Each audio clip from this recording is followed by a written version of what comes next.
नमस्कार, city express show में आपका स्वागत है। मैं हूं दिल्ली के इंडिया गेट से सौरभ शुक्ला। कथित लिकर घोटाले यानी आबकारी घोटाले में आज दिल्ली के उप मुख्यमंत्री को कोर्ट में फिर से पेश किया गया। सीबीआई उनको गिरफ्तार कर चुकी है और सीबीआई ने फिर आज उनकी 3 दिन की रिमांड मांगी, लेकिन कोर्ट ने सिर्फ 2 दिन की रिमांड मनीष सिसोदिया को दे दिया है। सीबीआई को कोर्ट में तमाम तरीके के आरोप प्रत्यारोप लगे। मनीष सिसोदिया ने कहा कि सीबीआई उन्हें मानसिक तौर पर प्रताड़ित कर रही है। देखिए हमारी ये रिपोर्ट। कड़ी सुरक्षा के बीच सीबीआई 5 दिन की रिमांड के बाद दिल्ली के पूर्व उप मुख्यमंत्री मनीष सिसोदिया को राउज एवेन्यू कोर्ट लेकर पहुंची।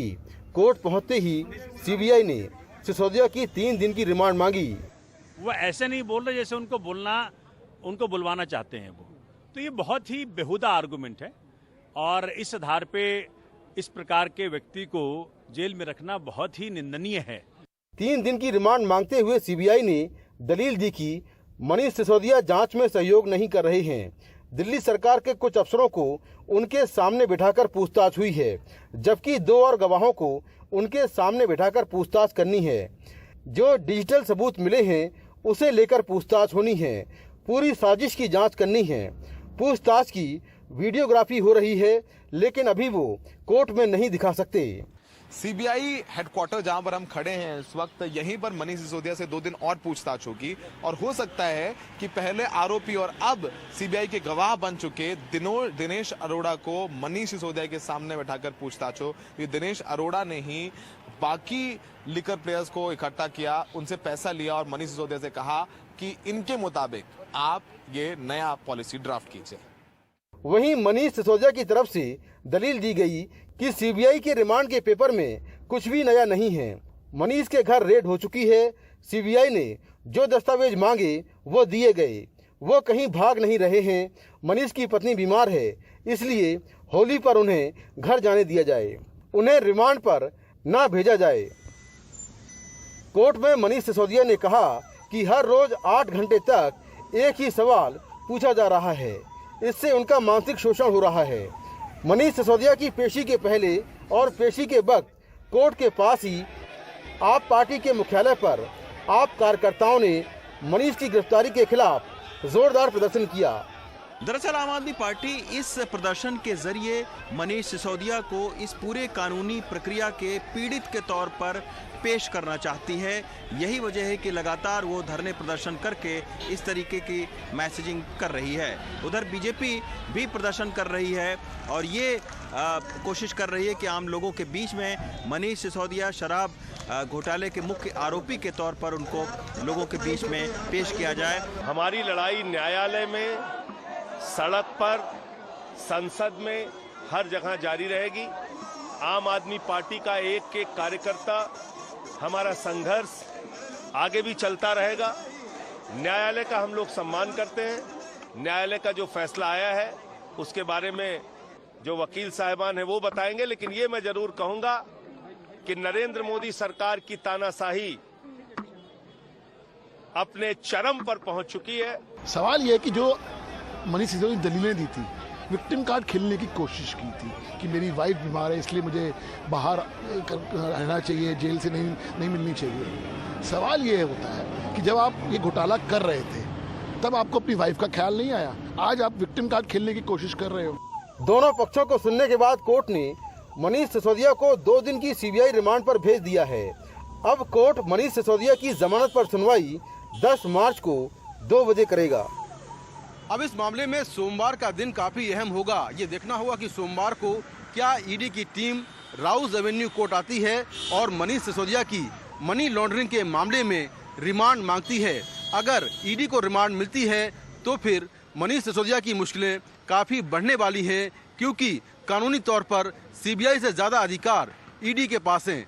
अगर ईडी रिमांड नहीं मांगती है तो कोर्ट मनीष सिसोदिया को जेल भेज देगा और फिर उसके बाद देखना होगा कि इस मामले में आगे 10 मार्च को जब मनीष सिसोदिया की बेल पर सुनवाई है उस दिन क्या कुछ होता है। दिल्ली में अपने सहयोगी सौरभ शुक्ला, रवीश रंजन और कैमरामैन जेवियर के साथ मैं मुकेश सिंह सेंगर, एनडीटीवी इंडिया। काफी खींचतान के बाद आखिरकार दिल्ली के उपराज्यपाल ने दिल्ली के सरकारी टीचरों को ट्रेनिंग के लिए फिनलैंड भेजने की फाइल पर अपनी मुहर लगा दी है, यानी मंजूरी दे दी और साथ ही साथ ट्रेनिंग में जाने वाले शिक्षकों की संख्या भी बढ़ा दी है। आपको बताएं कि पहले 52 शिक्षक जा रहे थे और अब 87 शिक्षक जाएंगे।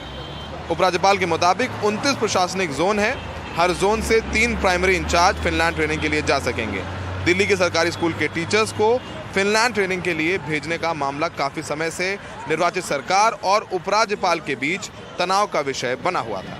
केजरीवाल सरकार ने जब पहले एलजी को यह प्रस्ताव भेजा था तो एलजी ने कॉस्ट बेनिफिट एनालिसिस कराने और देश में ही ट्रेनिंग के विकल्प तलाशने को कहा था।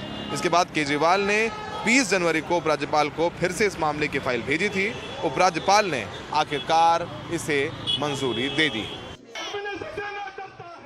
तमिलनाडु में बिहार के मजदूरों को पीटे जाने की खबरों को लेकर के सियासी बवाल जारी है। आज तमिलनाडु के मुख्यमंत्री एमके स्टालिन ने कहा कि जो ये अफवाह फैला रहे हैं वो देशद्रोही हैं।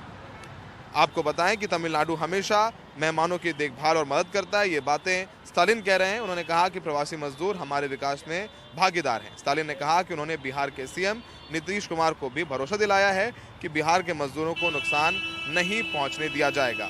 दूसरी ओर बिहार के सीएम नीतीश कुमार ने भी इन खबरों की जांच के लिए एक विशेष टीम तमिलनाडु भेजी है। टीम चेन्नई पहुंच गई और बैठक शुरू हो गई है। ये टीम जांच कर बताएगी कि क्या प्रवासी मजदूरों को उन पर हमला किया जा रहा है और या नहीं किया जा रहा है तो इसका सच क्या है। आपको बता दें कि बिहार के मजदूरों की पिटाई के मुद्दे पर सड़क से लेकर विधानसभा तक बीजेपी सरकार पर हमलावर है और बिहार के सीएम नीतीश कुमार का इस्तीफा मांग रही है। यहाँ से टीम भिजवा रहे हैं देखने के लिए। परसों ही जब जानकारी उसको अखबार में मिली तो उसी समय हमने अपने अधिकारियों को कह दिया कि जरा पता करिए। तो उन लोगों ने यहाँ बात किया और कल कहा कि यहाँ से एक टीम भेज दीजिए। वो टीम जा रही है और जाकर के एक एक चीज को देखेगी। त्रिपुरा में नतीजे आ गए हैं। बीजेपी अपने सहयोगी दल के साथ सरकार बनाने जा रही है, लेकिन इस बीच त्रिपुरा के कई इलाकों से हिंसा की खबरें आ रही हैं। कार्यकर्ताओं को पीटे जाने की भी बातें सामने आई है। क्या है इसकी सच्चाई? हमारे सहयोगी रतनदीप चौधरी की त्रिपुरा से ये रिपोर्ट। त्रिपुरा में बीजेपी को मिली बड़ी जीत के बाद राजनीतिक हिंसा की खबरें अधिकारियों की परेशानी बढ़ा रही हैं। इस हिंसा को रोकना अधिकारियों के लिए एक बड़ी चुनौती है। बीजेपी और विपक्षी दल एक दूसरे पर हमला करने और कार्यकर्ताओं के घरों को नुकसान पहुंचाने के आरोप लगा रहे हैं। जबकि त्रिपुरा की राजधानी अगरतला में जनजीवन एकदम सामान्य है, मगर राज्य के बहुत सारे क्षेत्र से राजनीतिक हिंसा की खबर आ रही है और पुलिस सूत्रों के मुताबिक बहुत सारे जगह में उन्होंने लोगों को हिरासत में भी लिया है और पुलिस ये कोशिश कर रही है कि ये जो राजनीतिक हिंसा त्रिपुरा में हो रही है इसको किसी तरह इसको मुकाबला वो कर पाए। इस बार जनता कम्युनिस्ट और कांग्रेस को त्रिपुरा से उत्खात करने का काम त्रिपुरा लोगों ने दिखाया है और इनका जो एक्टिविटीज है ये कभी छोड़ नहीं सकते। इसीलिए अभी ये एक साथ मिलके हमारा जो कार्यकर्ता इन लोगों के ऊपर हमला हुज्जती कर रहा है। आफ्टर दिस इलेक्शन बीजेपी हमारे सदस्यों और काडर पर हमला कर रही है। काउंटिंग टेबल पर हमला शुरू हो गया था और अब पूरे राज्य से इस तरह की रिपोर्ट आ रही है। त्रिपुरा में चुनाव के दौरान हिंसा की कोई भी खबर नहीं आई, लेकिन चुनाव के बाद हिंसा बढ़ने की बातें सामने आ रही हैं। अब बड़ी चुनौती राजनीतिक हिंसा को रोकना है। अगरतला से रतनदीप चौधरी के साथ नकुल राभा की रिपोर्ट, एनडीटीवी इंडिया। एमएनएस नेता संदीप देशपांडे से मारपीट के मामले में मुंबई क्राइम ब्रांच ने 2 लोगों को गिरफ्तार किया है। इसमें से जो एक नेता है वो राज्य मथाड़ी कामगार सेना का उपाध्यक्ष है। इसमें कुछ आरोप उद्धव ठाकरे गुट पर भी लग रहे हैं, लेकिन इस बाबत अभी तक क्राइम ब्रांच ने कोई खुलासा नहीं किया। देखिए हमारे सहयोगी सुनील सिंह की ये रिपोर्ट। सीसीटीवी में तेजी से जाते दिख रहे दोनों युवक एमएनएस नेता संदीप देशपांडे पर शुक्रवार को हुए जानलेवा हमले के आरोपी हैं। हल्के केसरी रंग की टी शर्ट पहना शख्स सीसीटीवी तस्वीरों में अपने हाथ में लिया डंडा छिपाता दिख रहा है।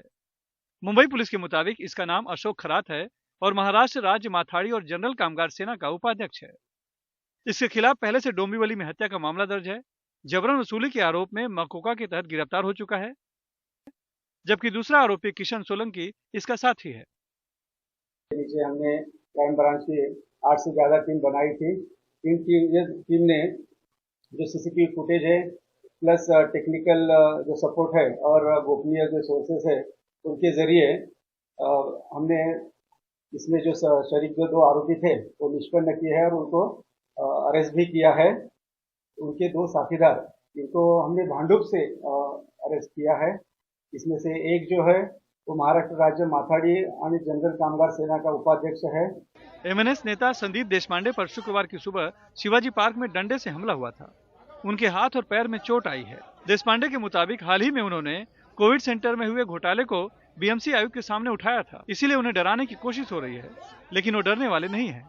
देखिए ऐसा है, बहुत सारे कोविड के टाइम में जो भ्रष्टाचार हुए हैं उसमें किनका हाथ है, किन लोगों का हाथ है, ये धीरे धीरे चीज सामने आ रही है। 48 आवर्स पहले जो बाला कदम गिरफ्तार हुए वो किसके खास आदमी है, मुझे लगता है ये सब मीडिया को पता है। इसके पीछे कौन है ये सबको पता है। एमएनएस नेता संदीप देशपांडे उद्धव ठाकरे गुट के खिलाफ बयानबाजी करते रहे हैं। पुलिस को दिए अपने बयान में भी उन्होंने बताया है कि हमलावर उद्धव ठाकरे गुट के कुछ नेताओं का नाम ले रहे थे। हालांकि पुलिस अभी तक इस मामले में चुप है और हर एंगल से जांच का दावा कर रही है। राज्यसभा सांसद कपिल सिब्बल ने एक नई मुहिम की शुरुआत की है। इसका नाम दिया उन्होंने इंसाफ के सिपाही। उन्होंने आज दिल्ली में एक प्रेस कॉन्फ्रेंस की जिसमें उन्होंने कहा कि इस मुहिम के जरिए वो देश भर में लोगों के साथ हो रही नाइंसाफी से लड़ेंगे। उन्होंने कहा कि जनता को जागरूक करने का वक्त आ गया है। उन्होंने गैर बीजेपी मुख्यमंत्रियों और नेताओं के साथ आने की भी अपील की। हिंदुस्तान में हर गली में, हर कूचे में, हर कस्बे में, हर लोकेलिटी में बेइंसाफी का दौर चल रहा है। तो हमने एक वेबसाइट शुरू की है जिसका हेडिंग है इंसाफ के सिपाही। उस वेबसाइट पे कोई भी रजिस्टर कर सकता है अपने आप को। वेबसाइट है इंसाफ के सिपाही.co.com। अपना टेलीफोन नंबर, अपना पता, एक नेशनल लेवल का एक प्लेटफॉर्म बनेगा। उसमें वकील लोग सबसे आगे होंगे। जहां जहां भी बेइंसाफी का दौर रहेगा वहां नागरिक लोग, आम आदमी, वकील साहब इकट्ठा होकर लड़ाई लड़ेंगे। अब वक्त आ गया है कि जनता को जागरूक करने का कि आप हमारे इंसाफ के सिपाही बनिए और जहां जहां भी बेइंसाफी हो रही है, चाहे राज्य सरकारों के साथ हो रही हो, चाहे किसी नागरिक के साथ हो रही हो, आप उसकी लड़ाई लड़िए। मैं चाहूंगा कि इस देश में जो भी विपक्ष के चीफ मिनिस्टर हैं वो मेरा साथ दें। मैं चाहूंगा कि जो भी विपक्ष के जो सरकार में नहीं हैं लेकिन नेता हैं वो मेरा साथ दें और हम एक नेशनल मूवमेंट की शुरुआत करें। वक्त है सिटी एक्सप्रेस शो में एक ब्रेक का। ब्रेक के बाद आपको दिखाएंगे कि कहां हेलीकॉप्टर से बुझाई जा रही है आग। बने रहिए।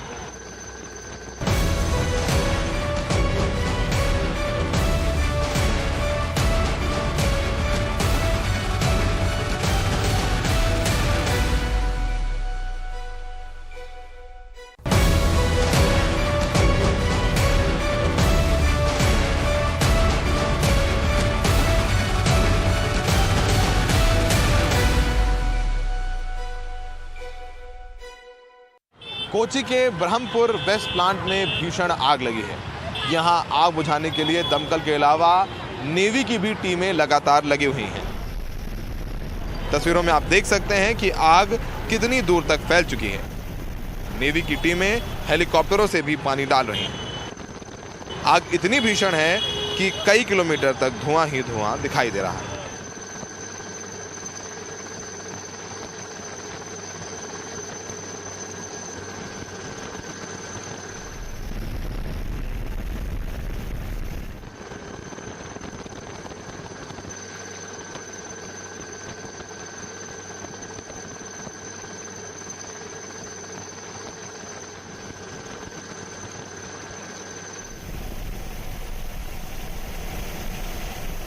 ये ब्रह्मपुरम वेस्ट प्लांट है, कोची का है और यहाँ पूरा गार्बेज जमा था और अचानक जो है कल समझा जाता है कि गर्मी वहाँ बहुत ज्यादा थी और प्लास्टिक वहाँ पूरा कचरा फैला हुआ था और इस वजह से संभवतः आग लगी और आग पूरा इलाके में फैल गई।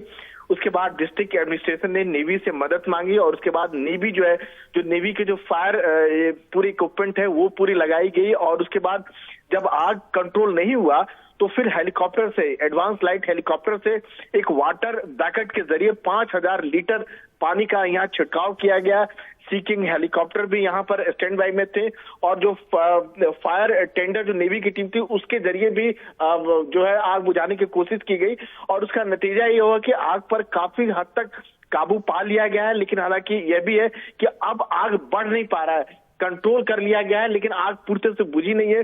डिस्ट्रिक्ट एडमिनिस्ट्रेशन के साथ नेवी के अधिकारी लगे हुए हैं आग बचाव के लिए।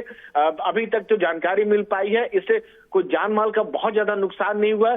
जो पूरा जो गार्बेज जो था वो अलग बात है कि पूरे इलाके में आग फैल चुकी है और आग जो अब जितना जो तेजी से जो आग फैल रहा था उस पर काफी हद तक कंट्रोल हो गया है, लेकिन कह सकते हैं अभी तो पूरी बुझी नहीं है।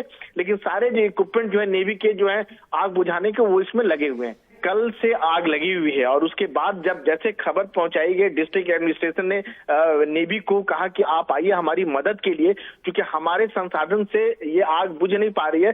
तो पहले नेवी के जो हेलीकॉप्टर के जरिए पूरी एरिया की एरियल रेकी किया गया। उसके बाद जो एडिशनल जो फायर फाइटिंग जो इक्विपमेंट है वो लगाया गया, उससे भी कंट्रोल नहीं हुआ तो फिर वाटर बैकेट के जरिए जो 2 हेलीकॉप्टर जो उसमें लगाए गए और तकरीबन 5000 जो लीटर पानी का जो कह सकते हैं बैकेट के जरिए, एक वाटर बैकेट होता है, पानी निकाला जाता है और उसमें छिड़काव किया जाता है। तो उससे काफी हद तक कह सकते हैं कि जो आग की जो तेजी थी, जो चारों तरफ फैलना था, वो कंट्रोल हो गया, काफी हद तक कंट्रोल हो गया। अभी तक कह सकते हैं कि आग बुझी नहीं है। लोकल एजेंसी के साथ डिस्ट्रिक्ट कलेक्टर जो है और नौसेना के अधिकारी जो है मीटिंग कर रहे हैं कि ताकि इस आग को कैसे पूरी तरह से कंट्रोल किया जा सके, बुझाया जा सके, आग को आगे को बढ़ने से रोका जा सके। महाराष्ट्र के यवतमाल में अचानक ही एक पाइपलाइन फट गई, जिससे सड़क तो टूटी ही, साथ में उस पे कई दरार पड़ गई।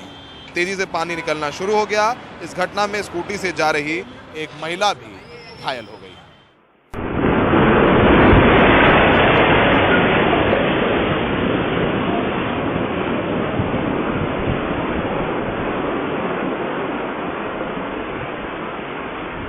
सिटी एक्सप्रेस शो में आज के लिए इतना ही।